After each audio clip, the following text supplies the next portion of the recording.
India England 5 టీ20ల match ఎన్నో తారీఖు జరగబోతుందో అని చెప్పబోతున్నాను.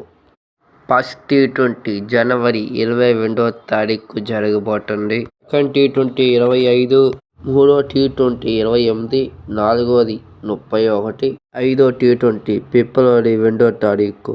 మ్యాచ్లు రాత్రి 7 గంటల నుండి ప్రారంభం అవుతాయి. ఈ 5 టీ20లు నువ్వని అటు జరగబోతున్నాయి. ఇంగ్లాండ్ టీం బట్లర్ చాలా మంది హిట్టర్స్ ఉన్నాడు. ఇంకా ఇండియా టీం కదా సూర్యకుమార్ యాదవ్, హార్దిక్ పాండ్యా, రింకు సింగ్. టీ20లు అయిపోయినట్లే. One day match first one day match ఫిబ్రవరి 6వ తారీఖు, ఫిబ్రవరి 9, ఫిబ్రవరి 12 మ్యాచ్లన్నీ 1:30కి ప్రారంభం జరగబోతున్నాయి. రోహిత్ శర్మ, విరాట్ కోహ్లీ ఫామ్లో కొట్టారా చూడాలి. రోహిత్ శర్మ సెంచరీ కొడతాడో, విరాట్ కోహ్లీ సెంచరీ కొడతాడో కామెంట్ చేయండి.